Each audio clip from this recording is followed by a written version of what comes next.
Balance करना सिखाए थे लास्ट क्लास में, हो गया? हेलो। Yes sir. बैलेंस करना बताए थे ना लास्ट क्लास में? हाँ सर। बनाए? कुछ प्रैक्टिस किए तुम लोग? हाँ सर। झूठ बोलते हो। नहीं सर, होमवर्क भी बनाए दिए थे थे, क्या कुछ? क्वेश्चन दिए थे। हेलो। हाँ सर, क्वेश्चन दिए थे 3। होमवर्क दिए थे? हाँ। बना लिए? हाँ सर। क्या था होमवर्क, बताओ तो। केमिकल इक्वेशंस को बैलेंस करना दिए थे। अलजेब्राइक मेथड से? Yes sir. कौन सा क्वेश्चन था, बताओ तो। Pb3O4 plus HNO3 Pb3O4 plus HNO3 plus gives 2 Pb। नहीं, ये तो बैलेंस किया हुआ। PbNO3 gives whole twice PbN। Plus. हाँ। बोलो आगे। Plus PbO2 plus 2H2O। ये बैलेंस किया। एक सेकंड रुकना तो। हेलो। हाँ हेलो। कौन? नहीं नहीं नहीं, रॉन्ग नंबर।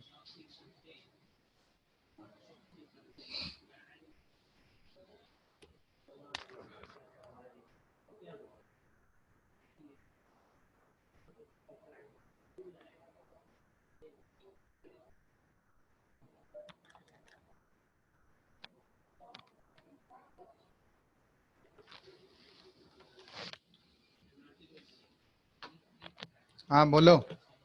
और बताओ आगे क्या था। Hello. PbNO3 whole twice plus PbO2 और प्लस H2O, यही था ना? हेलो। Yes sir. अरे बोलो यार, आवाज आ रहा है। सर स्क्रीन नहीं दिख रहा। स्क्रीन दिख ही नहीं रहा। नहीं, ब्लैक है पूरा। पूरा ब्लैक है? पता नहीं। यार मेरे को स्क्रीन दिख रहा है लेकिन आपका आवाज अच्छे से नहीं आ रहा है। अरे तुम लोग बोल ही नहीं रहे हो। आवाज बढ़ेगा कहाँ से? आवाज आ ही नहीं रहा है। अब आ रहा है क्या आवाज? Yes sir. Hello. Yes sir, आवाज आ रहा है। Yes sir. स्क्रीन दिख रहा है? यस सर, देख रहे हैं। चलो बताओ आंसर क्या है इसका। ये होमवर्क दिए थे ना, बताओ। बनाए हो सब लोग कि नहीं बनाए हो?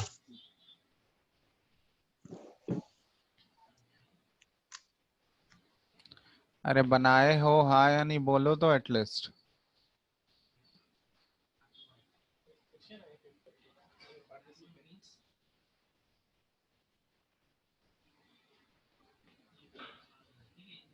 Yes sir. कुछ बोलोगे? कौन कौन बनाया है? अबे कौन कौन बनाया है? पीयूष? Yes sir. और बाकी कोई नहीं बनाया?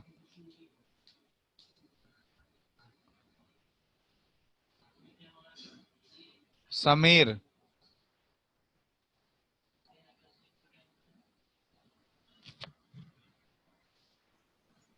नहीं सर, नहीं बनाया। इतना देर में बोलते हो तुम? क्या कर रहे थे एक हफ्ता से?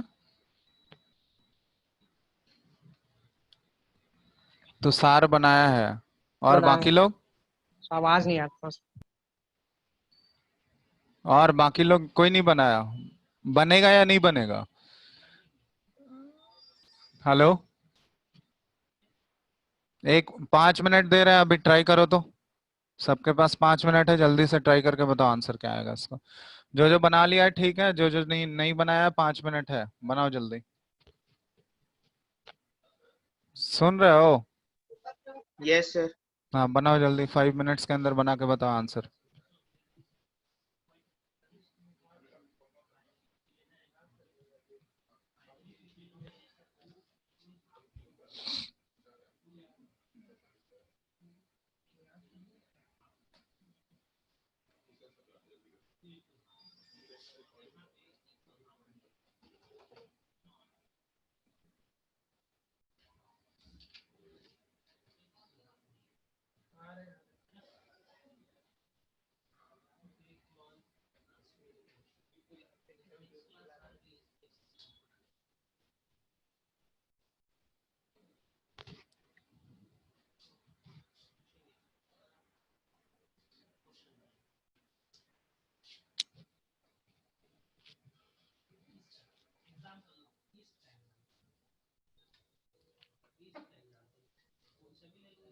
हो गया?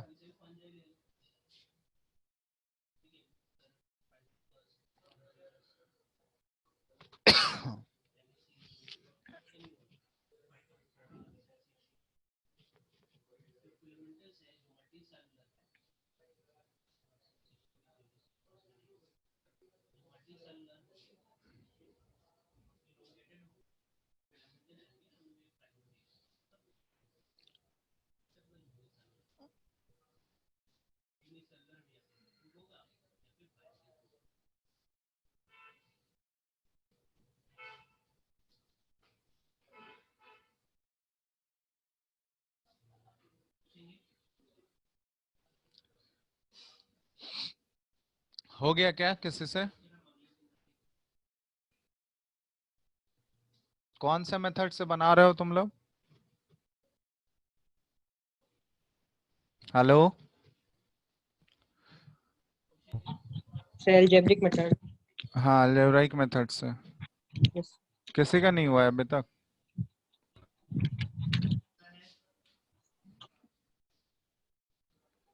करो, जल्दी करो।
हेलो?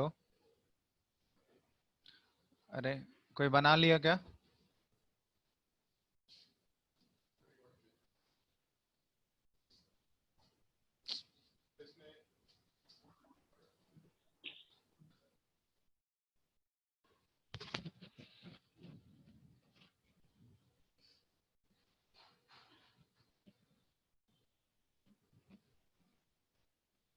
बताना है मेरे को, बोल दो।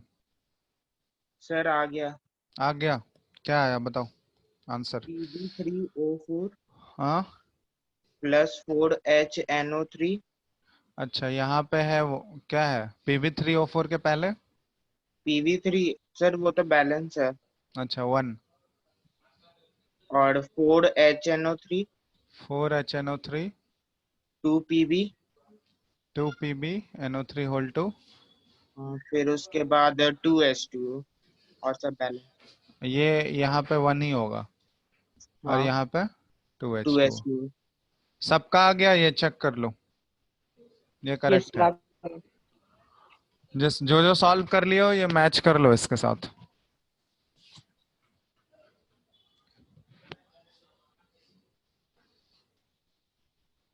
जिसको इसको प्रॉब्लम है बोलो, बता दे रहा हूँ। जिसको भी डाउट है सॉल्व करने में बोलो, बताएंगे। सर बता दीजिए। तो इतनी देर से क्या कर रहे हो? नहीं बन रहा है सर। तो तुम लोग को एक हफ्ता पहले दिए थे, अभी तक नहीं बना के रखे हो।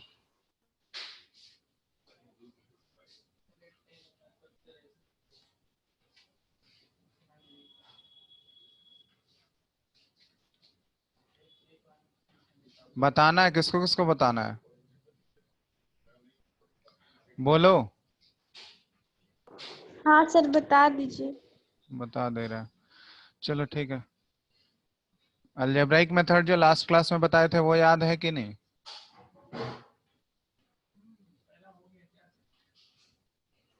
हाँ याद सर। है? चलो उसी मेथड से हम लोग कर रहे हैं। ये देखो एक क्वेश्चन है।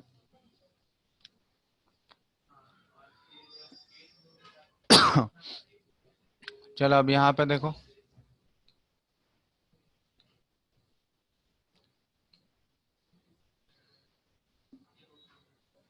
यहाँ पे हम लोग क्या कोफिशिएंट्स मानते थे ना, इसके आगे कोफिशिएंट हम लोग a मान लिए, यहाँ पे क्या एज्यूम कर लिए, b है, ये c है, और ये d है, और ये e है।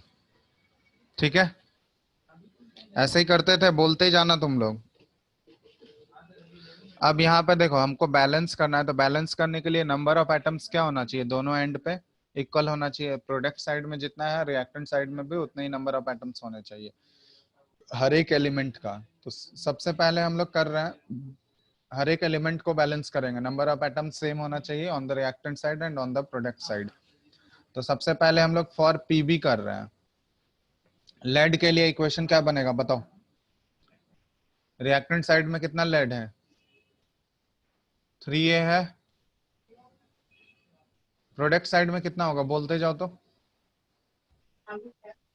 प्रोडक्ट साइड में कितना लेड है, क्या इक्वेशन बनेगा बोलो? 3a इक्वल टू, अरे कोई एक बोलते जाओ, समीर बोलो इक्वेशन क्या बनेगा?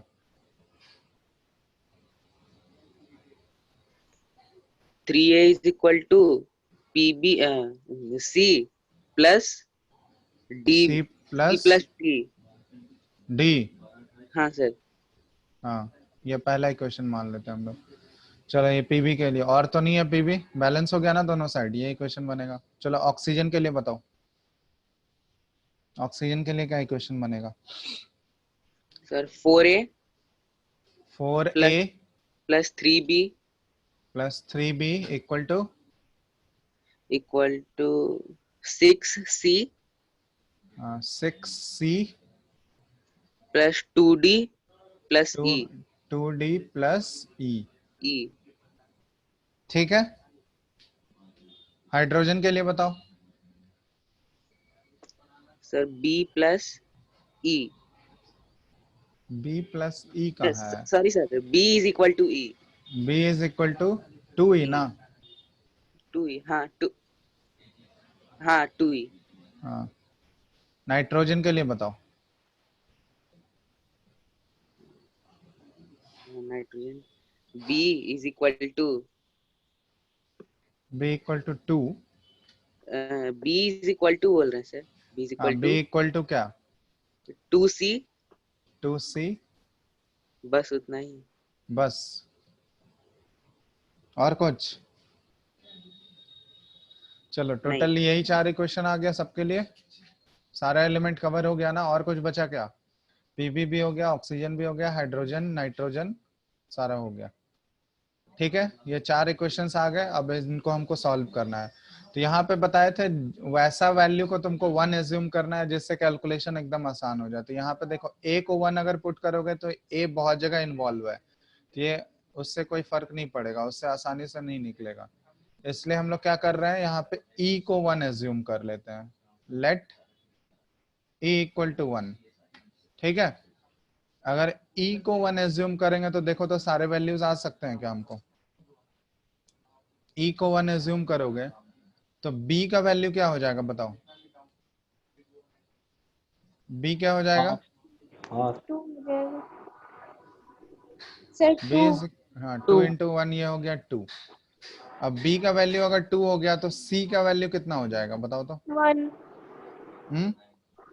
1 होगा। c का वैल्यू हो गया 1, क्योंकि b के जगह पे ये वाला इक्वेशन हम लोग यूज करेंगे। ये वाला इक्वेशन b के जगह 2 पुट करेंगे, 2 इक्वल टू 2c, तो इससे c का वैल्यू हो गया 1। तो हमको 3 वैल्यूज मिल चुका है, e का वैल्यू 1, b का वैल्यू 2 और c का वैल्यू 1। अब a और b सॉरी a और क्या बचा हुआ है, d बचा हुआ है। तो a और d निकालने के लिए हम लोग पहला और दूसरा इक्वेशन यूज करेंगे। ये फर्स्ट वाला इक्वेशन वो है और ये दूसरा इक्वेशन।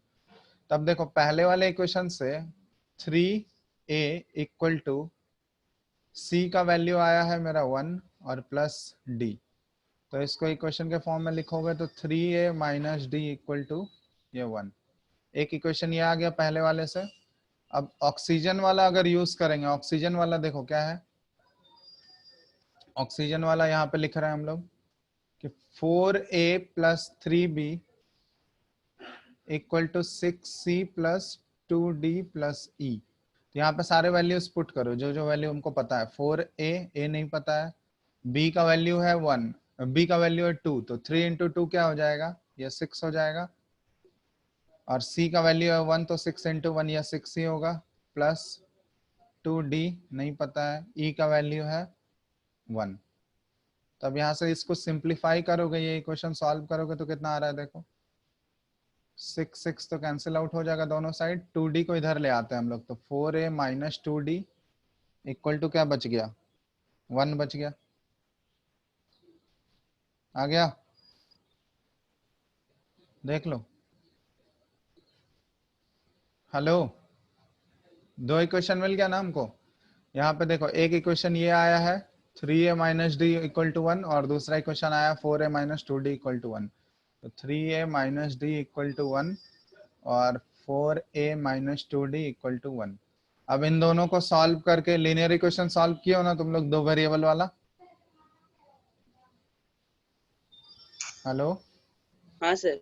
हाँ तो इसको सॉल्व करके a और d का वैल्यू निकालो कितना आएगा। चलो सॉल्व करो इतना।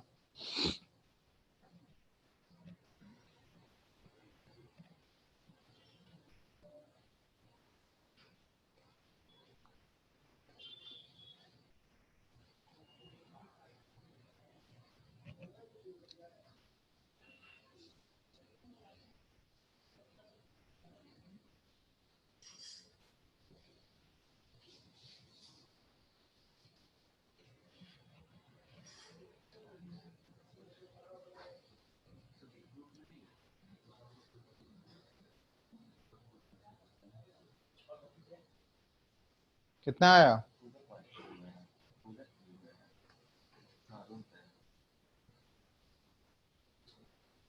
सर ए और डी 1/2 आया है। दोनों? पता नहीं सर सही है कि नहीं, देख a लीजिए। का वैल्यू कितना आया 1/2 और d कितना आया, हाँ सर दोनों का 1/2 आ रहा है। दोनों 1/2 आ रहा है। चलो सबका सॉल्व हो गया। चलो हमको सारे वैल्यूज मिल गए ना। a का वैल्यू यहाँ पे लिख ले रहे हैं एक बार सारा।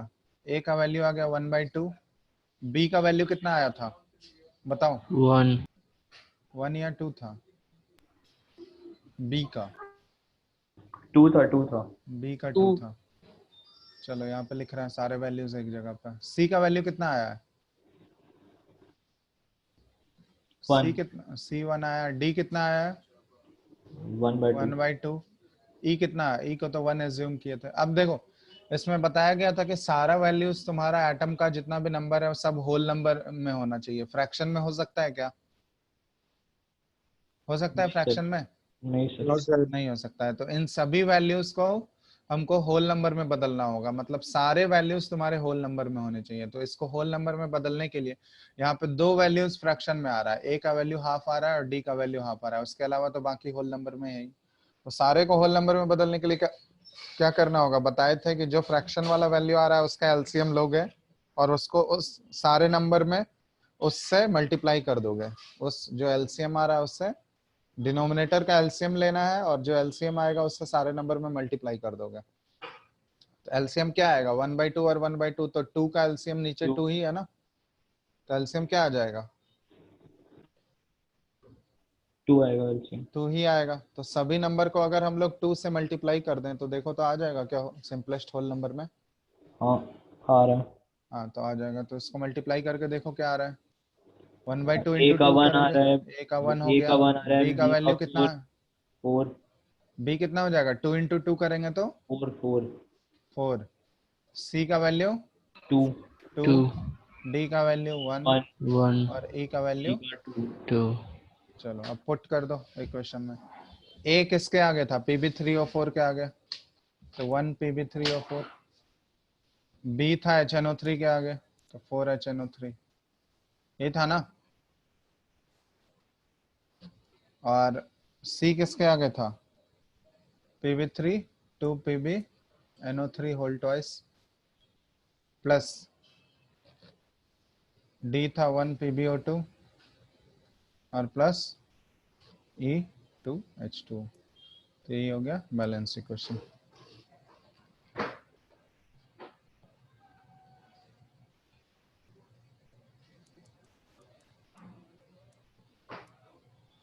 देख लो, किसी को अब भी डाउट है तो पूछ लो, नहीं तो फिर आगे बढ़ेंगे।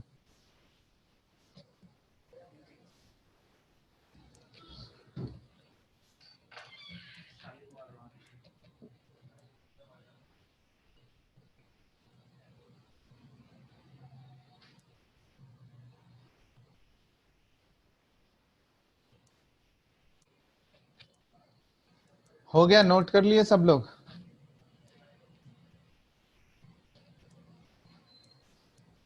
हाँ सर। कोई डाउट किसी को अभी भी? नहीं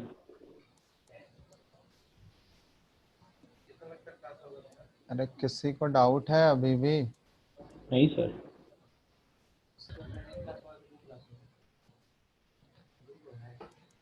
बोल दो किसी को भी इस मेथड से अगर प्रॉब्लम है तो। एक ही क्वेश्चन होमवर्क दिए थे क्या?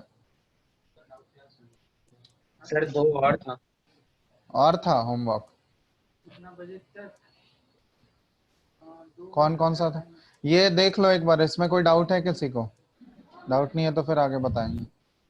नहीं सर, नहीं डाउट है। हाँ, और कौन सा क्वेश्चन था बोलो तो। दूसरा क्वेश्चन कौन सा था होमवर्क?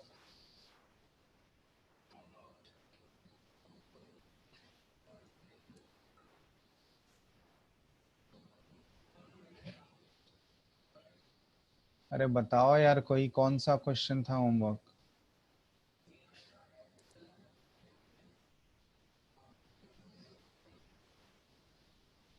बोलोगे? सर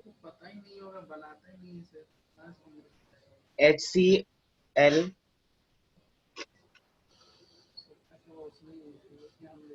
हेलो हाँ बोलो। Sir HClO4 HClO4 plus P4O10 P4O10 gives H3PO4 H3PO4 plus Cl2O7। हाँ यही था ना? हाँ ये वाला बनाए हो क्या? हाँ सर, ये इसके बाद वाला में कंफ्यूजन है। क्या कंफ्यूजन है? इसके बाद वाला निकल नहीं रहा था, नहीं आ नहीं रहा नहीं, है। ये वाला तो हो गया है ना। हाँ ये वाला हो गया। क्या आया इसका आंसर बताओ तो। 12HC क्या आया है, एक सेकंड। 12HClO4 हाँ 12HClO4 1P4O10 1P4O10 plus gives 4H3PO4 4H3PO4 plus 6Cl2O7। 6Cl2O7। किसका किसका आया है ये इतना? एक ही बंदा बनाया है, और कोई नहीं बनाया है? मैच Yes, sir, कर लो, बनाया। जो Yes, जो sir, आंसर जो जो बनाए हो उससे आंसर मैच कर लो। सही है ये। सबका इतना ही आया था क्या जो जो बनाए थे? Yes, sir. चलो ठीक है। जो जो नहीं बनाया उसको फिर से बोल रहे हैं, बना बना लेना इसको। इससे पहले वाले प्रॉब्लम में अगर कोई डाउट है तो पूछ लो। सेम वैसे ही सारा प्रोसेस वैसे ही यूज करना है सारे क्वेश्चन में। तुम लोग को एक हफ्ता हो गया अभी तक तुम लोग होमवर्क नहीं करके रखते हो। चलो, और दूसरा क्वेश्चन और कौन सा था बताओ कोई। एक और क्वेश्चन था ना होमवर्क में।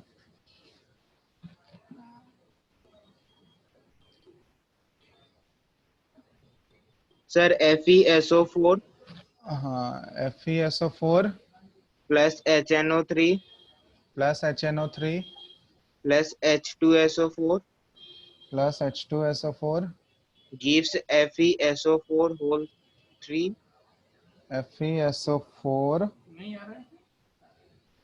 होल 3। हाँ हाँ, और प्लस H2O प्लस NO। एक मिनट रुको। प्लस H2O और प्लस NO। NO। ये वाला में डाउट है क्या? हाँ ये वाला नहीं बना? नहीं, पता नहीं बन रहा। चलो ठीक है, इसको डिस्कस कर लेते हैं। एक बार देखो, जो जो नहीं बनाया एक बार फिर से इसको डिस्कस कर रहे हैं। तुम लोग बताते जाना इक्वेशन क्या आएगा बस, ठीक है। चलो, यहाँ पे हम लोग इसके आगे ए एज्यूम कर लिए। दिख रहा है ये कलर? यस हाँ सर। सर दिख रहा है। बी एज्यूम कर लिए, ये सी, ये डी, ये ई और यहाँ पे एफ। टोटल एफ आ जाएगा। चलो, अब सबसे पहले हम लोग बैलेंसिंग कर रहे हैं for F E. F E के लिए इक्वेशन क्या आएगा तुम लोग बोलते जाओ तो। A is equal to D A equal to D. to D। बस, और तो नहीं होगा कुछ। No sir. No sir। चलो नेक्स्ट, सल्फर के लिए बताओ।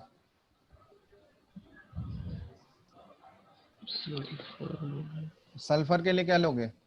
Sir A plus C is equal to 3D। A plus C equal to 3D। कोई डाउट? No sir. चलो, सल्फर हो गया। नेक्स्ट बताओ, ऑक्सीजन के लिए क्या लेंगे? 3B। नहीं नहीं, पहले ये 4A हो गया ना। 4A 4A plus 3B plus 4A 4C plus 3D plus 3B 4 plus B, 4A 3B 4A plus 3B plus plus 4C 4C 4C plus 4C plus is equal to equal to 12D 12D। equal equal to 12D 12D 12D 12D plus plus E plus E F। plus F E plus F। किसी को ये लिखने में तो doubt नहीं हो रहा है ना इक्वेशन? हम लोग जस्ट बैलेंस कर रहे हैं। नंबर ऑफ एटम्स जितना रिएक्टेंट साइड में होगा उतना ही number of atoms product side में, बस उसी को बैलेंस करके लिख रहे हैं। चलो, ये ऑक्सीजन के लिए हो गया। नेक्स्ट, हाइड्रोजन के लिए इक्वेशन बताओ। हाइड्रोजन के लिए क्या आ जाएगा? B plus 2C is equal to 2E B plus 2C equal to, is equal to 2E चलो B plus 2C equal to 2E 2E। चलो, ये हाइड्रोजन के लिए हो गया। और कौन सा एलिमेंट बच गया है? nitrogen nitrogen. तो नाइट्रोजन के लिए क्या हो जाएगा बताओ? B is equal to E B equal to E। yes sir E कहाँ से आ E जाएगा? नहीं F B equal to F F। ये नाइट्रोजन के लिए हो। चलो, ये सारे एलिमेंट्स के लिए हम लोग लिख लिए। किसी में कोई डाउट? ये लिखने में किसी को डाउट है? नहीं सर। चलो, No, अब sir। यहाँ पे देखो, यहाँ पे भी वैसे ही करो। सबसे सिंपलेस्ट हमको लग रहा है ए का वैल्यू 1 पुट कर देते हैं तो आ जाएगा। चलो, ए का वैल्यू 1 पुट करके देखो। यहाँ पे अज्यूम करते हैं, लेट ए इक्वल टू 1। ए अगर 1 पुट कर दिए तो डी का वैल्यू भी क्या हो जाएगा? डी 1। 1 हो जाएगा।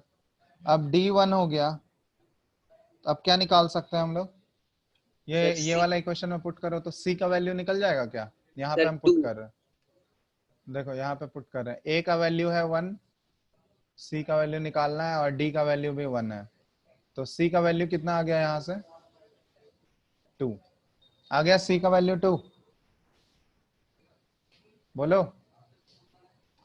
तो चलो, A equal to 1, D equal to 1 और सी इक्वल टू 2, ये हो गया। अब कैसे सॉल्व करेंगे बताओ?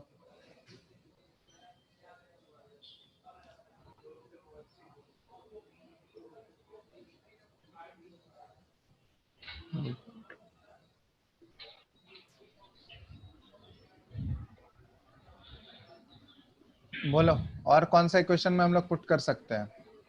सर नाइट्रोजन का B is equal to F है, अच्छा वो बी निकला इक्वल नहीं, टू एफ है, हाँ।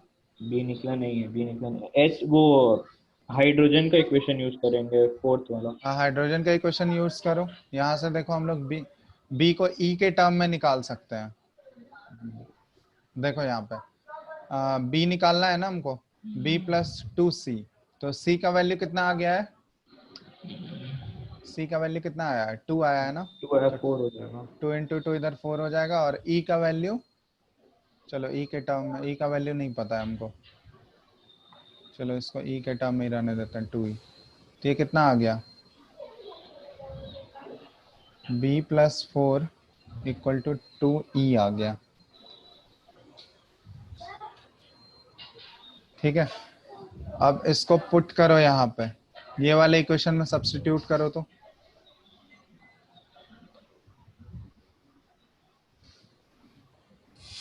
ये वाले इक्वेशन में सब्स्टिट्यूट करके देखो, ऑक्सीजन वाले में, सर ऑक्सीजन B इज वाले equal equation. To T minus 4 कर ले क्या? B is equal to 2E चलो माइनस। हाँ चलो, एक इक्वेशन यहाँ पे आ गया है ना बी और ई के टर्म में, दूसरा इक्वेशन तुमको यहाँ से मिल जाएगा बी और ई के टर्म में।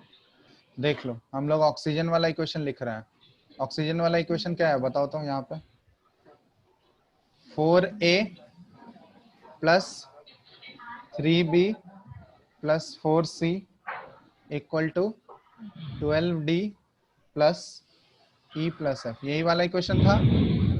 अब यहाँ पे देखो, a का वैल्यू है 1, पुट करो, b का वैल्यू b के टर्म में ही रहने दो, चलो।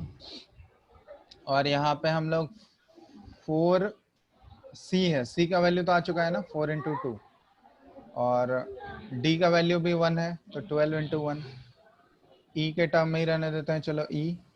और f की जगह पे हम लोग क्या पुट कर दें? f equal to b put कर दें। B देख लो, f की जगह पे b पुट कर सकते हैं हम लोग, क्योंकि f और b क्या है, बराबर है, ये वाला इक्वेशन से। Yes hello, sir. हाँ, तो यहाँ पे f को हम लोग किससे रिप्लेस कर दिए? b से रिप्लेस कर दिया। अब इसको सिंप्लीफाई करके देखो क्या आ रहा है इधर, 4 plus 3b plus 8 equal to 12 plus e plus b। चलो अब इसको सिंप्लीफाई कर लेते हैं पूरा, तो ये 3b प्लस 12 और इधर भी 12 plus e plus b। Simplify करने पे यहाँ पे क्या आ रहा है? 12 12 तो कैंसिल आउट हो जाएगा, क्या बचेगा बताओ?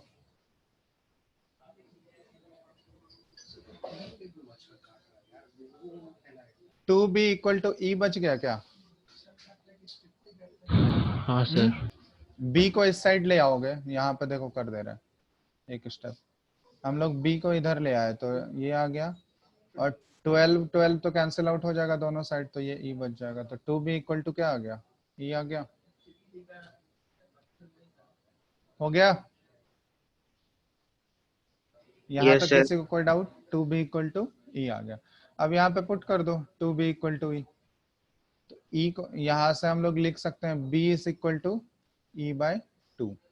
तब वो वाला वैल्यू जो आया था ये सब्स्टिट्यूट कर दो इसमें, ये वाले में इक्वेशन में, b plus 4 equal to 2e था, तो हम लोग b के जगह पे क्या पुट कर दें? e बाई 2 पुट कर दें, तो यहाँ पे कर रहे हैं b plus 4 equal to 2e था, ये था ना।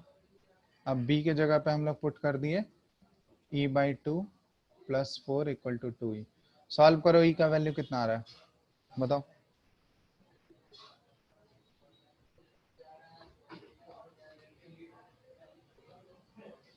कितना आया e?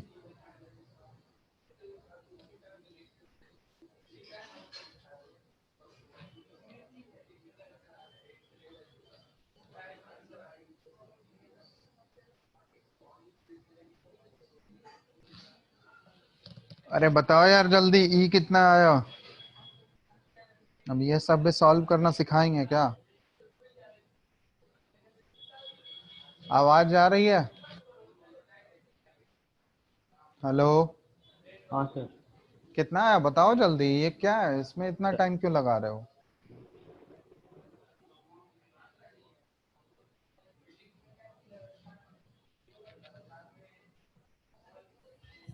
फोर बाई थ्री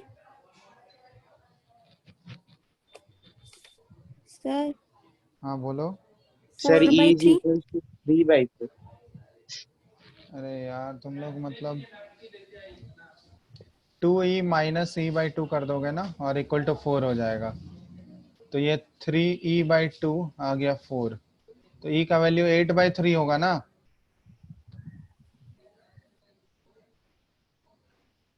हाँ सर 8/3 होगा। तो कोई 4/3 बोल रहा है, कोई कुछ बोल रहा है। ये सब linear equation in one variable भी तुम लोग नहीं सॉल्व कर पा रहे हो। सर मैं 8/3 बोल रहा था माइक ऑफ करके। चलो 8/3 आ गया e का वैल्यू। इसमें किसी को डाउट? तो e अगर 8/3 आया तो b बताओ तो कितना हो जाएगा? b कितना हो जाएगा? b होता है e/2। b आया रिलेशन e/2 मतलब 8/3 4 हो जाएगा। बाय 2। ये क्या आ जाएगा? 4/3। b का वैल्यू आ गया 4/3। तो b अगर 4/3 है तो f भी क्या हो जाएगा? f भी 4/3 हो जाएगा, क्योंकि b और f तो इक्वल था ना। हाँ सर। चलो अब बताओ, सारा हम लोग वैल्यूज एक जगह लिख रहे हैं, बताते जाना क्या क्या आया। a का वैल्यू क्या आया है? 1। a का वैल्यू तो 1 एज्यूम किए थे। b का वैल्यू कितना आया है? 4/3। c का वैल्यू कितना आया है? बोलते जाओ। C का 2। 2 आया। 2। d का वैल्यू 1 1 1। e का वैल्यू 8/3 8/3। f का वैल्यू 4/3 4/3। चलो अब यहाँ पे सारे वैल्यूज होल नंबर में है क्या? नहीं। नो। तो सबको होल नंबर में बदलने के लिए हम देखो, फ्रैक्शनल वैल्यूज तो 4/3 है, 8/3 है और 4/3 है। इन तीनों का डिनोमिनेटर का एलसीएम क्या आ जाएगा? 3 ही आ जाएगा। 3। 3 ही आ जाएगा ना। तो अब क्या करेंगे हम लोग, सारे वैल्यूज में कितने से मल्टीप्लाई करना होगा? 3 सर। 3 से मल्टीप्लाई कर दो। तो सभी को 3 से मल्टीप्लाई करने पे देखो क्या आ रहा है, सारा होल नंबर में बदल जाएगा क्या? a का वैल्यू कितना हो जाएगा 3 से मल्टीप्लाई करेंगे तो? 3 3। b का वैल्यू कितना आ गया? 4 4। c का वैल्यू 6 6। d का वैल्यू 3। e का वैल्यू e बताओ, अगर 8/3 को 3 से मल्टीप्लाई करोगे तो क्या बचेगा? 8. 8। f का वैल्यू 4 12। 12 होगा। अच्छा नहीं 4 होगा, 4 होगा, सॉरी।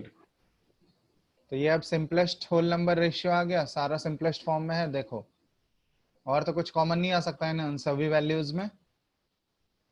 आ सकता है क्या कॉमन कुछ? नहीं। देख लो एक बार, कॉमन आ सकता है? नहीं सर शायद। नहीं। तो आंसर इसी फॉर्म में हो जाएगा। तो आंसर हम फाइनल यहाँ पे लिख रहे हैं। अब सबका वैल्यूज यहाँ पुट कर दो। तब FeSO4 के आगे क्या आ जाएगा? 3FeSO4 प्लस क्या था? 4HNO3।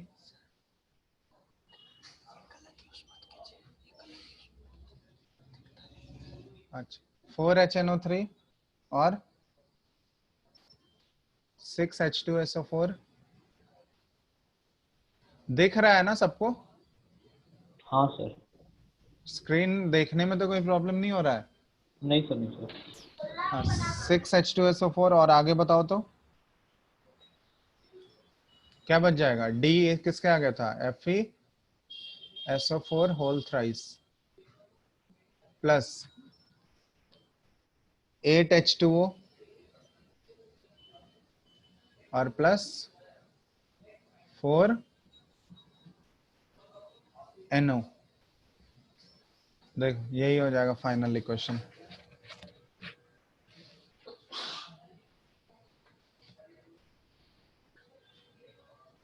देख लो, किसी को कोई डाउट? एक बार फिर से देख लो ऊपर से।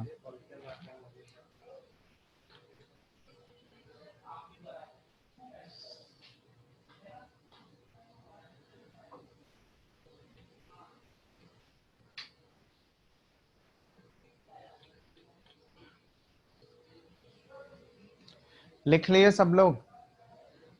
हाँ सर। Yes sir. कोई डाउट है तो देख लो एक बार फिर से, डाउट है तो पूछ लो।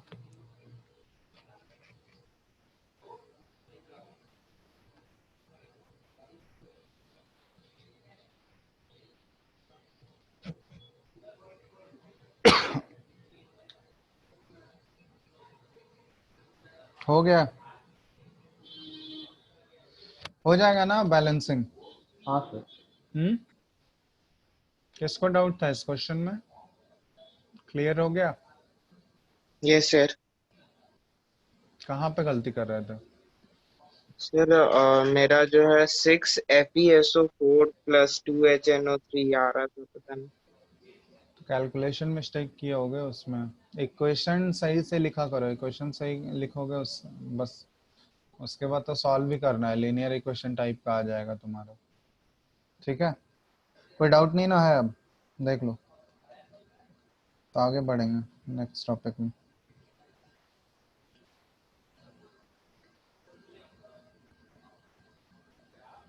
लिख लो जल्दी से, इसको लिख लो सब लोग। लिख चुके हो क्या?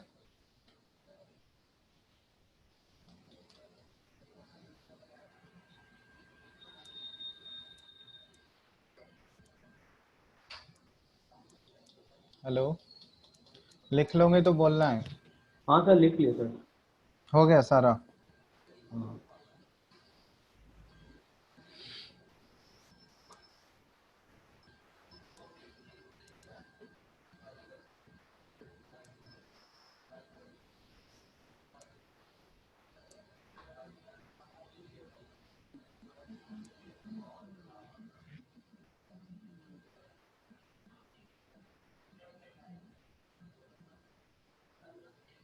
सर लिख लिए। चलो ठीक है। अब यहाँ पे एक चीज ध्यान रखना, ये तो बैलेंसिंग हो गया, ये तो सीख ही लिए तुम लोग। अब next class, sorry last class में हम डिस्कस किए थे फिजिकल चेंज और केमिकल चेंज के बीच में डिफरेंस। वो क्लियर है ना सबको, या उसमें डाउट है? इस चैप्टर में मेनली हम लोग जो है केमिकल चेंजेस के बारे में ही पढ़ेंगे। केमिकल चेंजेस में, केमिकल चेंजेस, जो भी केमिकल चेंजेस होता है वो केमिकल रिएक्शंस के थ्रू ऑकर करता है। ठीक है, केमिकल रिएक्शंस के थ्रू। तो ये डिफरेंस तो क्लियर है ना फिजिकल चेंज और केमिकल चेंज में सबको? Yes sir. ठीक है, तो जब भी ये ध्यान रखना, जब भी एक केमिकल रिएक्शन हो रहा होगा कहीं भी, तो वो हमको ये सारे इंडिकेशन से पता चलता है। उसको कैसे पता चलेगा हम लोगों को केमिकल रिएक्शन हो चुका है? या तो वहाँ पे कलर चेंज होगा, ठीक है, वहाँ देखोगे या तो कलर चेंज हो रहा होगा, या फिर इवोल्यूशन ऑफ गैस होता है। ठीक है, इवोल्यूशन ऑफ गैस, तो या तो कलर चेंज होगा या इवोल्यूशन ऑफ गैस हो रहा होगा, या फिर टेम्परेचर चेंज होगा। ठीक है, ये हम लोग देखे ही थे कि कोई भी केमिकल चेंज होता है तो उसमें हमेशा क्या होता है, एक नया सब्सटेंस फॉर्म करता है। ये बताए थे ना लास्ट क्लास में। टेम्परेचर चेंज बताए थे ना, जब भी केमिकल रिएक्शन होता है तो हमेशा एक न्यू सब्सटेंस का फॉर्मेशन होता है। तो न्यू सब्सटेंस का फॉर्मेशन होगा तो वहाँ या तो आइदर ये चार ऑब्जर्वेशंस मिलते हैं, जब भी केमिकल रिएक्शंस होगा तो ये चार ऑब्जर्वेशन होगा, या तो कलर चेंज हो रहा होगा वहाँ पे, नहीं तो इवोल्यूशन ऑफ गैस, कोई गैस का इवोल्यूशन होगा, या तो टेम्परेचर चेंज हो रहा होगा, या फिर चेंज इन स्टेट हो रहा होगा, स्टेट चेंज हो रहा होगा। तो ये चार चीजों से हम लोग को इंडिकेशन मिलता है कि वहां पे केमिकल रिएक्शन हो चुका है। ठीक है, तो इन सब के अलग अलग एग्जांपल्स हम लोग देखेंगे, टाइप्स ऑफ केमिकल रिएक्शन जब बताएंगे तो उसमें सभी का एक एक केस हम लोग देखेंगे। तो ये नोट कर लियो ना, लिख लो, chemical reactions are accompanied by the following changes. यहाँ पे ऐसे लिख लेना कि केमिकल चेंजेस या केमिकल रिएक्शंस, ऐसे लिख लो, chemical reactions are accompanied by following observations, ये सारे ऑब्जर्वेशंस हैं जहां भी केमिकल चेंज हो रहा होगा या केमिकल रिएक्शंस होगा, तो ये 4 ऑब्जर्वेशंस, मेनली ये 4 ऑब्जर्वेशंस के थ्रू हम लोग उसको आइडेंटिफाई कर सकते हैं। कलर चेंज हो रहा होगा या फिर evolution of gas, temperature change या फिर चेंज इन स्टेट हो रहा। तो हम लोग एक एक करके इन सभी के एग्जांपल्स देखेंगे, टाइप्स ऑफ केमिकल रिएक्शन एक एक करके बताएंगे, तो उसमें सारे एग्जांपल्स कवर हो जाएगा। नोट करते जाओ साथ में ही तुम लोग इसको।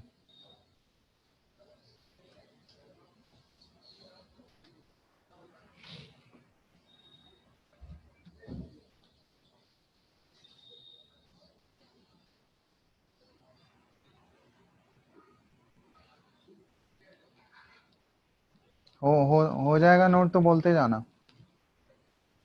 Yes sir. हो गया हाँ सर। यस सर, हो गया सर। सबका? Yes, sir. चलो तब इसमें स्टार्ट कर रहे हैं हम लोग टाइप्स ऑफ केमिकल रिएक्शन। तो हेडिंग डाल लो तुम लोग, टाइप्स ऑफ केमिकल रिएक्शंस। इसमें हम लोग एक एक करके एग्जांपल्स पढ़ेंगे, बहुत सारे टाइप्स ऑफ केमिकल रिएक्शंस।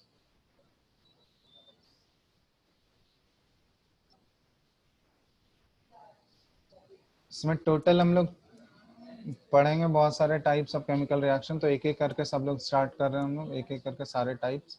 तो सबसे पहला इसमें डालना, हेडिंग लिखो कॉम्बिनेशन रिएक्शन। कॉम्बिनेशन रिएक्शन, ठीक है। टाइप्स ऑफ केमिकल रिएक्शन में सबसे पहला लिखो कॉम्बिनेशन रिएक्शंस। तो इसका डेफिनेशन लिख लेना पहले, ए रिएक्शन इन विच, ये लिख दे रहे हैं, इसको नोट करते जाओ तुम लोग। A reaction in which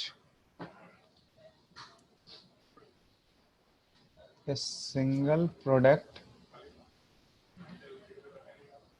is formed from 2 or more reactants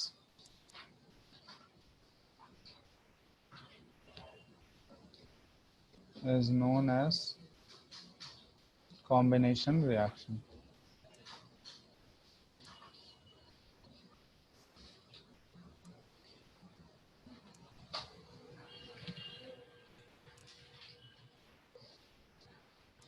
ठीक है, डेफिनेशन लिख लो सबसे पहले।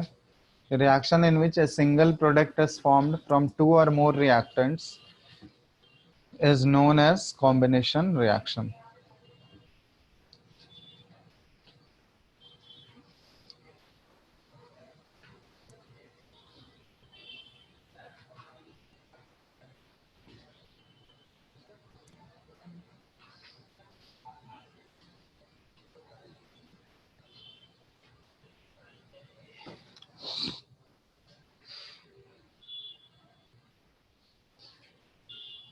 हो गया? Hello, yes sir. लिख लिए रिएक्शन, ये सॉरी डेफिनेशन लिख लिए? हाँ सर। हाँ, तो यहाँ पे देखो ये नेम से ही क्लियर हो रहा होगा कि तुम इसमें क्या हो रहा होगा, वैसा रिएक्शन जिसमें एक सिंगल प्रोडक्ट बनेगा। रिएक्टेंट्स एक से ज्यादा हो सकते हैं, 2 या 2 से ज्यादा रिएक्टेंट कंबाइन करेंगे, प्रोडक्ट कितना बनेगा? सिर्फ एक प्रोडक्ट बनेगा। जैसे एग्जांपल हम लोग ले, इसको जनरलाइज करके अगर हम लोग देखें तो A+B या A+B+C मान लेते हैं, ठीक है। ये तीनों मिलके एक सिंगल प्रोडक्ट देगा D। इधर जो लेफ्ट हैंड साइड में हम लोग लिखते हैं, ये सारा क्या कहलाता है? रिएक्टेंट्स कहलाता है। इक्वेशन के जो लेफ्ट हैंड साइड में होता है ये रिएक्टेंट होता है, और जो राइट हैंड साइड में हम लोग लिखते हैं वो क्या होता है? प्रोडक्ट होता है। तो कॉम्बिनेशन रिएक्शन में क्या होगा तुम्हारा? प्रोडक्ट सिंगल ही प्रोडक्ट फॉर्म होगा, सिर्फ एक प्रोडक्ट फॉर्म होगा। रिएक्टेंट्स 2 या 2 से ज्यादा हो सकते हैं। 2 या 2 से ज्यादा रिएक्टेंट अगर कंबाइन करके एक सिंगल प्रोडक्ट का फॉर्मेशन करेगा, तो इस टाइप के रिएक्शन को हम लोग बोलते हैं कॉम्बिनेशन। ये नेम से ही पता चल रहा है, कॉम्बिनेशन मतलब क्या हुआ? 2 या 2 से ज्यादा रिएक्टेंट कंबाइन करके एक सिंगल प्रोडक्ट दे रहा है। जैसे इसमें एग्जांपल एक बताओ तो, कोई भी तुम लोग एग्जांपल जो कि कॉम्बिनेशन रिएक्शन को शो कर रहा है। इतने सारे केमिकल रिएक्शंस पढ़े होंगे ना? H+O2 = H2O। क्या? H2 plus O is equal to H2O. H2 plus O2 ये मिलके क्या बना रहा है H2। ठीक है, तो इसको अगर हम लोग बैलेंस इक्वेशन बताओ तो इसका H2O 2H2 plus हाँ प्लस O2 और 2H। O2 बैलेंस इक्वेशन में एक चीज ये ध्यान रखना कि जब हम लोग कंप्लीटली बैलेंस इक्वेशन लिखेंगे तो इन सभी का हम लोग फिजिकल स्टेट भी मेंशन करते हैं। ये तो बैलेंस इक्वेशन हम लोग एटम्स तो बैलेंस कर ही लिए, फिजिकल स्टेट भी रिएक्टेंट का मेंशन करेंगे। जब फाइनल आंसर दोगे तो फिजिकल स्टेट भी इसका ब्रैकेट में लिख लेंगे। जैसे H2 है, H2 नेचर में किस फॉर्म में एग्जिस्ट करेगा, सॉलिड लिक्विड या गैस, किस फॉर्म में पाया गैस जाता है ये नेचर में, गैस गैस फॉर्म में। तो इसको हम लोग किससे रिप्रेजेंट कर देंगे, स्मॉल जी से। गैस के लिए स्मॉल जी लगाते हैं। ठीक है, O2 बताओ तो O2 नेचर में गैस किस फॉर्म में एग्जिस्ट करेगा, गैस में गैसियस फॉर्म में, तो इसके लिए भी हम लोग जी लगाए। ठीक है, और H2O, तो H2O नेचर में ये जो फॉर्मेशन हो रहा है H2O किस फॉर्म में वाटर एग्जिस्ट वेपर करेगा, गैस पे लिक्विड फॉर्म में बनता है ना ये, नहीं सर वेपर में नहीं बनेगा क्या तो वेपर वाटर में उसको कंडेंस कर लेते हैं ना हम लोग फिर से। अच्छा तो उसका जो ओरिजिनल फॉर्म है वही बताओ, लिक्विड लिक्विड फॉर्म में। तो इसको हम लोग लिक्विड को स्मॉल एल से रिप्रेजेंट करेंगे। तो ये फाइनल बैलेंस इक्वेशन है। मतलब एटम्स को बैलेंस करना ही है। एटम्स बैलेंस करने के बाद क्या करोगे, उसका फिजिकल स्टेट भी लिख देते हैं हम लोग। मतलब सॉलिड अगर वो सॉलिड फॉर्म में अगर एग्जिस्ट करेगा तो स्मॉल एस से रिप्रेजेंट करेंगे, गैसियस फॉर्म के लिए स्मॉल जी और लिक्विड के लिए स्मॉल एल। ठीक है, तो ये हो गया, इसको हम लोग इस फॉर्म में। तो ये किसका एग्जांपल हो गया, एक कॉम्बिनेशन रिएक्शन। यहाँ ये पे देख रहे सर हैं हम ये लोग। इसका स्टेट लिखना कंपलसरी है क्या हाँ, स्टेट लिखना, क्योंकि अगर बुक में दिया हुआ है वैसा, तुम लोग एनसीईआरटी में भी वैसे ही है कि फाइनल अगर बैलेंस इक्वेशन पूछा जाए फाइन तो लास्ट में पहले बैलेंस कर लेना, उसके बाद लास्ट में जब आंसर लिखने लगोगे उस समय उसका स्टेट लिख देना। ठीक है, हाँ ठीक है क्लियर है ना, लास्ट में बस उसको ऐड कर देना एक चीज। तो यहाँ पे देख रहे हैं हम लोग कि H2 और O2 ये दो रिएक्टेंट आपस में कंबाइन करके एक सिंगल प्रोडक्ट दे रहा है H2O। तो ये कॉम्बिनेशन रिएक्शन हो गया। और भी कोई एग्जांपल बताओ कॉम्बिनेशन का। C plus O2 C plus O2 क्या बनेगा, CO2। CO2। अब ये बैलेंस इक्वेशन है। हाँ सर। हाँ, तो इसका फिजिकल स्टेट भी तो लिखोगे ना, फिजिकल स्टेट बताओ। C जो है कार्बन, कार्बन किस फॉर्म में पाया जाता है नेचर में, सॉलिड सॉलिड में, तो इसको स्मॉल एस से रिप्रेजेंट करेंगे। ऑक्सीजन किस फॉर्म में पाया जाता है, गैस गैस, तो स्मॉल जी। CO2 gas gas. तो ये हो गया, तो ये भी कॉम्बिनेशन हो गया। और भी बताओ, दो चार एग्जांपल और बताओ। जैसे बुक में एक तुम लोग का दिया हुआ ये कैल्शियम ऑक्साइड, क्विक लाइम पढ़े हो तुम लोग, क्विक लाइम।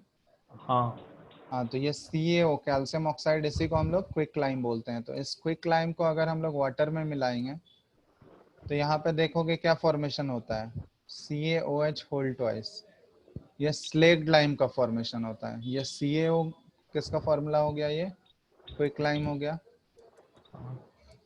और ये जो बनेगा ये क्या हो रहा है, ये प्रोडक्ट क्या कहलाता है, स्लेग्ड लाइम। तो ये भी किसका एग्जांपल है। और ये एक्सपेरिमेंट एक दिया हुआ है और इसमें देखोगे कि बहुत ज्यादा हीट प्रोड्यूस होता है। जब ये एक्सपेरिमेंट करोगे या कंटेनर में, किसी कंटेनर में क्विक लाइम अगर ऐड कर रहे होगे वाटर में, तो उस कंटेनर को अगर टच करोगे, तुरंत इंस्टेंटली अगर टच करोगे तो देखोगे वो पूरा गर्म हो चुका होगा। तो इसका मतलब वो क्या हो रहा है कि इस रिएक्शन के थ्रू इवोल्यूशन ऑफ हीट हो रहा है। जैसे ही वो रिएक्शन हो रहा है तो वहाँ पे हीट इवॉल्व हो रहा है। और एक्सोथर्मिक रिएक्शन बोलते हैं ना इसको हाँ, तो वह इस टाइप के रिएक्शन, जिस रिएक्शंस में हीट का इवोल्यूशन होता है, उस टाइप के रिएक्शन को हम लोग बोलते हैं एक्सोथर्मिक रिएक्शन। पहले इसको नोट करो, ये वाले रिएक्शन लिख लो, फिर वो लिखाते हैं एक्सोथर्मिक।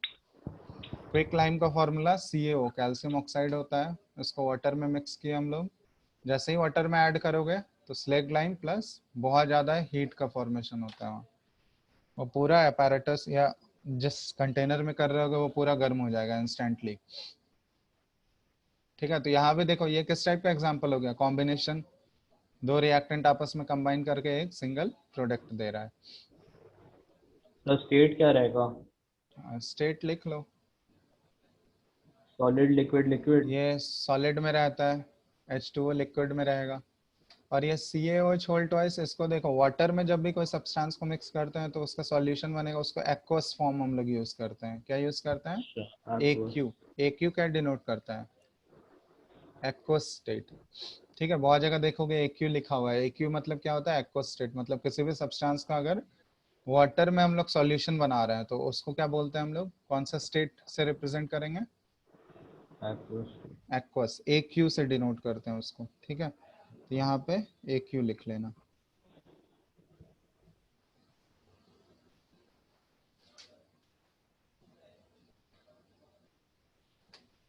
ठीक है, इसके आगे क्या लिख लोगे? AQ। समझ में आया ना? AQ क्या रिप्रेजेंट कर रहा है? Aqueous state. एक्वस स्टेट मतलब उसका सॉल्यूशन हम लोग बना रहे हैं पानी के साथ। वाटर एक सॉल्वेंट की तरह एक्ट करेगा, तो ये एक्वस स्टेट हो गया। तो यहाँ पे एक नया टर्म आया था, कौन सा टर्म आया था? एक्सो। वो लिख लियो ना, ऊपर वाला नोट कर लिए? हाँ सर। चलो, तो इसमें कौन सा टर्म आया था? Exothermic reaction. एक्सोथर्मिक रिएक्शन का क्या था? डेफिनेशन बताओ तो। अभी बताए थे कि वैसा रिएक्शन जिसमें कि हीट का इवोल्यूशन हो रहा है, जिसमें कि रिएक्शन होने के बाद हीट प्रोड्यूस हो रहा है, तो उस टाइप के रिएक्शन को हम लोग क्या बोलते हैं? Exothermic reaction. ऐसा लिख सकते हो, reaction in which evolution of heat takes place. Evolution of heat energy takes place is known as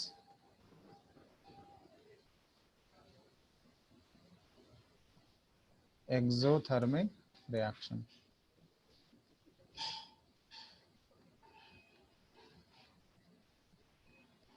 Is known as exothermic reaction. Example क्या हो जाएगा एक्सोथर्मिक का? सर वही एग्जांपल जो कॉम्बिनेशन में जो पहले वाला एग्जाम्पल था, क्विक लाइम ये प्लस क्विक लाइम को जब हम लोग डिसॉल्व करेंगे तो ये slaked lime plus heat energy produce करता है। तो एग्जाम्पल वही वाला एग्जाम्पल इसमें लिख लेना। और भी बताओ कोई दूसरा एग्जाम्पल।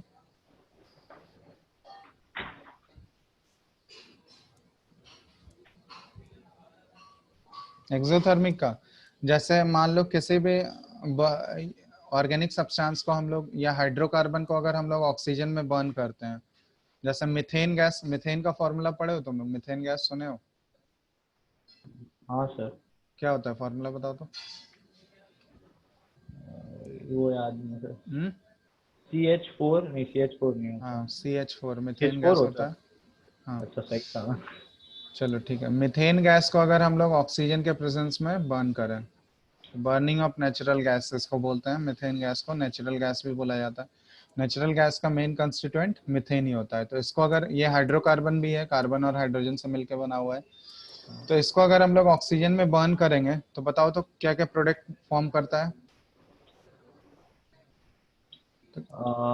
ये फॉर्म करता है CO2 प्लस H2O।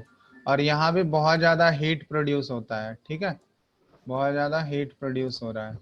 इस टाइप के रिएक्शन को भी ये क्या बोलेंगे हम लोग? एक एक्सोथर्मिक रिएक्शन है, जिसमें कि H2O वेपर के फॉर्म में रहेगा ना? हाँ, ये वेपर के फॉर्म में नहीं, इसलिए यहाँ पे गैस लिखे हैं। ठीक है, वेपर के फॉर्म में निकल रहा है तो गैस लिखे। तो किसी भी, ये बर्निंग ऑफ नेचुरल गैस, ये कौन सा रिएक्शन हो गया? Burning of natural gas.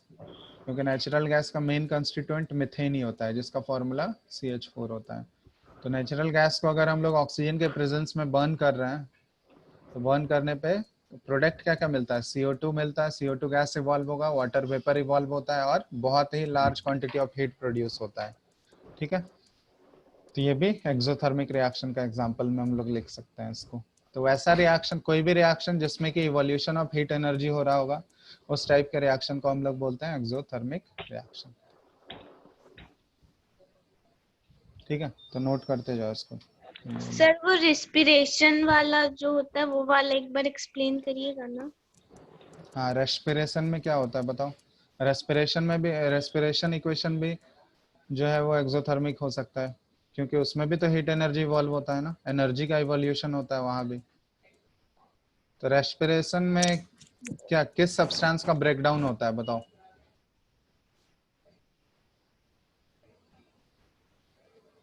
बोलो।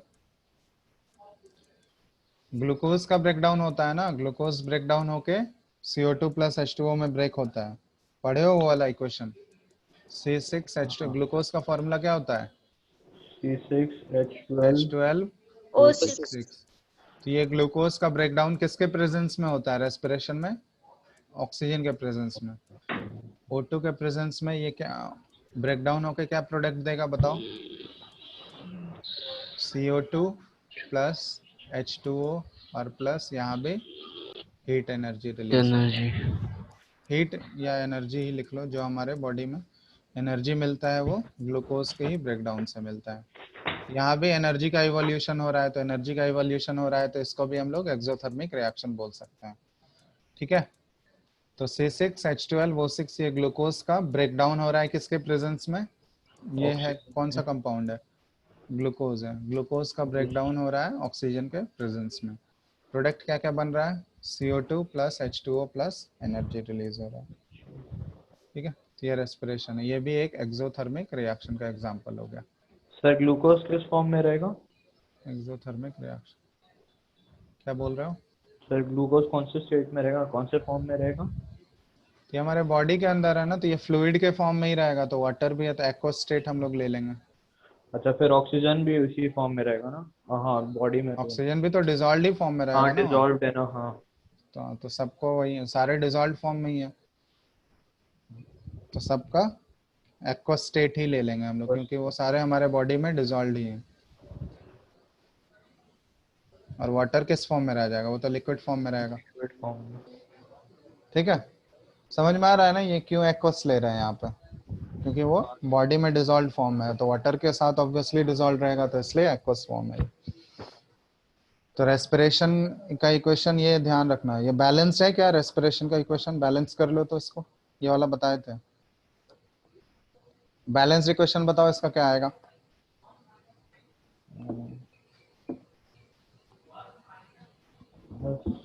Sir 1C6H12O6 plus 6O2 balance equation हम यहाँ पे लिख रहे हैं, बताओ तो। C6H12O6 O6 प्लस ये 6O2। बैलेंस इक्वेशन में ये ध्यान रखना, लास्ट में तुम इसका स्टेट ऐड कर देना बस। ठीक है, ये एक्वस स्टेट में है। यहाँ पे क्या आ जाएगा? 6O2। 6O2 ये भी एक्वस स्टेट में रहेगा, डिजॉल्व फॉर्म में है। यहाँ पे क्या फॉर्म करेगा? 6CO2 6CO2 एक्वस फॉर्म में, plus 6H2O 6H2O liquid form में, और प्लस यहाँ पे एनर्जी रिलीज होगा। ठीक है, तो ये हो गया फाइनल बैलेंस इक्वेशन रेस्पिरेशन का।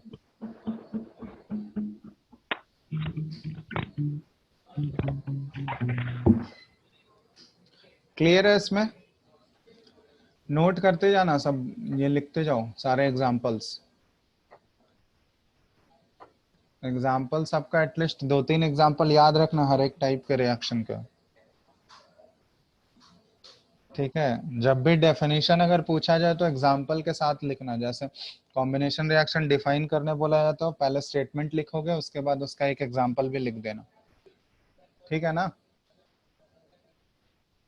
एक्सोथर्मिक में भी वैसे, एक्सोथर्मिक पहले डेफिनेशन लिख दोगे, उसके बाद इन सभी में से कोई एक एग्जाम्पल उसके साथ मेंशन कर देना।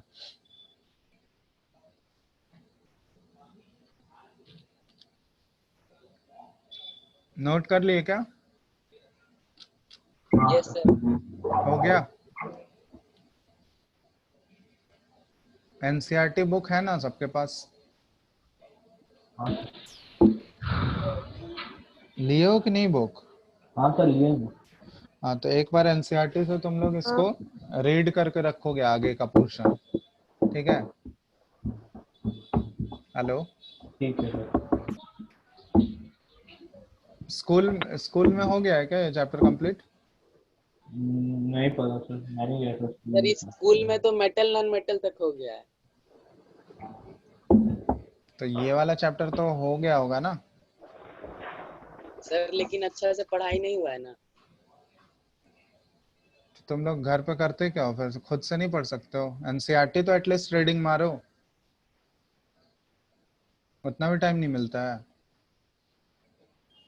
सर बायो थोड़े केमिस्ट्री है। सिर्फ बायो ही रीडिंग मारते हो? नहीं बायो में तो मतलब पढ़ के समझ में आ जाता है ना। तो केमिस्ट्री में पढ़ के समझ में नहीं आता है? ये सब में क्या है? ये सब तो डेफिनेशन ही है ना, ये सारा चैप्टर एक बार पढ़ोगे तो समझ में आ जाएगा। इसको आगे वाला पोर्शन जो भी है, कॉम्बिनेशन तक तो बता दिए हैं, उसके आगे जितने भी टाइप्स ऑफ रिएक्शन है, डिकम्पोजिशन है, डिस्प्लेसमेंट है, डबल डिस्प्लेसमेंट है, वो सारा पढ़ के रखोगे, ठीक है? तो नेक्स्ट क्लास में उससे पहले पूछेंगे हम डेफिनेशन एटलीस्ट और एग्जाम्पल, एक एक एग्जाम्पल एटलीस्ट पढ़ के रखना सबका, और डेफिनेशन तो नेक्स्ट क्लास में पहले पूछेंगे फिर आगे पढ़ाएंगे, ठीक है? और जो जो होमवर्क नहीं किए थे वो कर लेना, बैलेंसिंग वाला 2 क्वेश्चन तो बता ही दिए, एक बचा हुआ था वो कर लोगे खुद से। कौन सा क्वेश्चन बचा हुआ है? ये वाला दिख रहा है ना, HClO4 + P4O10 वाला, ठीक है? इसको वही बैलेंस करके इसको चेक कर लेना, ये आंसर भी बता दिए हैं इसका, तो खुद से एक बार बैलेंस करके आंसर मैच कर लेना। हो गया यहाँ तक? सब नोट कर लिए हो? सर हाँ। क्लास का टाइम खत्म हो गया ना। क्या चीज? क्लास का टाइम खत्म हो गया। इसी का वेट कर रहे थे क्या? सर अब मैथ्स होगा। बोल रहे हैं इसके आगे वाला पोर्शन पढ़ के रखना नेक्स्ट क्लास में, ठीक है? हाँ सर। एक बार एनसीईआरटी से एटलीस्ट रीडिंग मार के रखोगे, नेक्स्ट क्लास में पहले पूछेंगे हम, तो एक बार इसको पढ़ के रखना। चलो ठीक है, फिर नेक्स्ट क्लास में डिस्कस करते हैं आगे। यहाँ तक कोई डाउट है किसी को इसमें? No sir. चलो फिर एंड कर दे रहा।